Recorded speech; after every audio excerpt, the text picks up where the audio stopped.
महाराष्ट्रातल्या कृषी वीज पंपांची 48,000 कोटीची थकबाकी असल्याचा नवा शोध देवाभाऊंनी लावलेला आहे. हा एक मोठा घोटाळा आहे.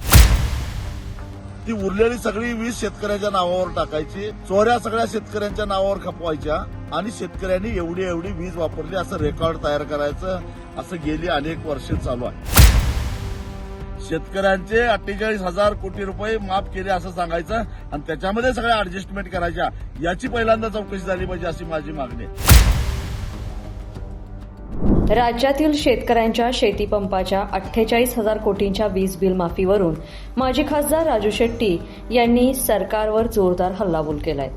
राज्य सरकारने दिलेली ही आकडेवारी पूर्णपणे बोगस असून शेतकऱ्यांच्या नावे मोठा घोटाळा करण्याचा हा डाव असल्याचा आरोप त्यांनी केलाय.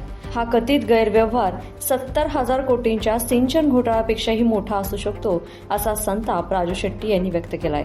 तसेच या प्रकरणाच्या चौकशीची मागणीही केली आहे. महाराष्ट्रातल्या कृषी वीज पंपांची 48,000 कोटीची थकबाकी असल्याचा नवा शोध देवाभाऊंनी लावलेला आहे. हा एक मोठा घोटाळा आहे.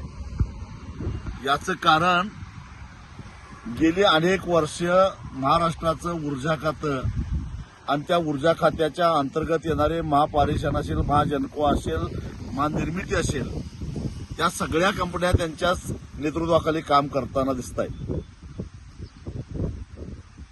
आणि ही जी थकबाकी आहे, ही थकबाकी म्हणजे इतर क्षेत्रामध्ये जी काय विजेची चोरी होते त्या वीज चोरीचा हिशेब लागत नाही, शेतकऱ्याच्या नावावर टाका, अशा पद्धतीचा हा सगळा हिशोब आहे. कारण शेतकऱ्याला हॉर्स पॉवरवर म्हणजे अंदाजानं वीज दिली जाते. म्हणजे जे इतर वापरत नाहीत ती उरलेली सगळी वीज शेतकऱ्याच्या नावावर टाकायची, चोऱ्या सगळ्या शेतकऱ्यांच्या नावावर खपवायच्या आणि शेतकऱ्यांनी एवढी वीज वापरली असं रेकॉर्ड तयार करायचं, असं गेली अनेक वर्ष चालू आहे. देवाभाऊ जेव्हा महाराष्ट्राचे उपमुख्यमंत्री होते, ऊर्जा खातं त्याही वेळा त्यांच्याकडेच होतं. मी एकदा त्यांना भेटलेलो होतो आणि त्यांना विनंती केली की आमचे शेतकऱ्यांची काही थोडीफार त्यावेळी दुष्काळ सदृश परिस्थिती होती, थोड्याफार थकबाकी राहिल्या आहेत, विशेषतः मराठवाड्यातल्या आणि विदर्भातल्या. कारण पश्चिम महाराष्ट्रातल्या लिफ्ट योजना असतील किंवा पश्चिम महाराष्ट्रातला बागायतदार शेतकरी असेल किंवा उत्तर महाराष्ट्रातला नाशिक नगरचा शेतकरी असेल, त्यांना नियमित वीज बिल भरावंच लागतं. पण जे बाकीचे जे थकबाकीदार आहेत त्यांना एकदा काहीतरी योजना आणा सवलतीच्या दरामध्ये. यापूर्वीच्या सरकारने ज्या पद्धतीनं वीज बिलं संपून टाकलेली होती तशी एक योजना आणायची विनंती करायला मी गेलेलो होतो. त्यावेळी देवाभाऊंनी सांगितलं की वीज बिल भरायची आवश्यकताच नाही, तुम्ही कशाला चिंता करताय. मी त्यांना सांगितलं की वीज बिल नाही भरलं तर महावितरण 18% व्याजानं त्याच्यावर व्याज आकारणी करते आणि परत चक्रवाढ व्याजानं ते सगळं वसूल करतात. कारण हे 48,000 कोटी रुपये दाखवले आहेत, हे व्याजावर व्याज व्याजावर व्याज व्याजावर व्याज असं करत करत हे 48,000 कोटी झाले आहेत. आणि तेही शेतकऱ्यांनी न वापरले, अत्यंत अल्प. तसं जर का इमानदारीनं हिशेब केला असता तर ही थकबाकी केवळ 7,000 ते 8,000 कोटी रुपये झाली असती. म्हणजे अन्य भागामध्ये झालेल्या चोऱ्यांचा 18% म्हणजे आज सावकार सुद्धा एवढा व्याज आकारणी करत नाही, त्या व्याजाची आकारणी करायचं आणि आता म्हणायचं की शेतकऱ्यांची आम्ही पाटी कोरी करत आहोत.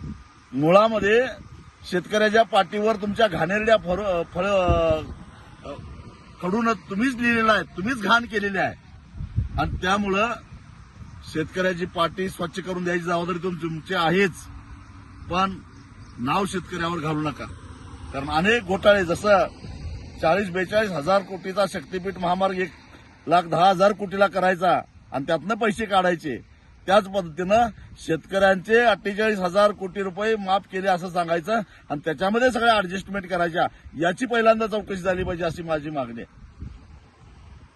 2 वर्ष झालं सरकारनं 7.5 HP पर्यंतची वीज मोफत केलेली आहे आणि ही जी थकबाकी देवाभाऊ म्हणतात ती त्याच्या आधीची व्याजावर व्याज व्याजावर व्याज व्याजावर वाढत चाललेली.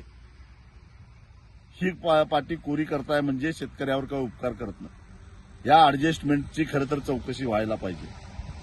कारण हा सारा घोटाळा काय, तुम्ही शेतकऱ्याला दिवसा वीज द्यायच्या नावाखाली जे कुसुम योजना आणि अन्य योजनेच्या माध्यमातून जे सोलर प्रकल्प राबवलेले आहेत, त्यासाठी खरेदी केलेले सोलर पॅनेल त्याची खरी किंमत किती आहे आणि ते महावितरण महापारेषणच्या महाजनकोच्या माध्यमातून कितीला खरेदी केल्यात याची चौकशी झाली पाहिजे. आणि ही सगळी चौकशी झाली तर ज्या 70,000 कोटीच्या सिंचन घोटाळ्याचा गाजावाजा करून देवाभाऊंनी 2014 साली सत्ता हस्तगत केली, त्याच्यापेक्षाही मोठा घोटाळा बाहेर आल्याशिवाय राहणार नाही. इतर क्षेत्रातील वीज चोरीचा भार शेतकऱ्यांच्या माथी मारला जात असून 18% चक्रवाढ व्याजामुळे हा आकडा 48,000 कोटींवर फुगवण्यात आल्याचा आरोप माजी खासदार राजू शेट्टी यांनी सरकारवर केला आहे. लोकमत.com साठी कोल्हापूरहून मी दुर्वा दळवी.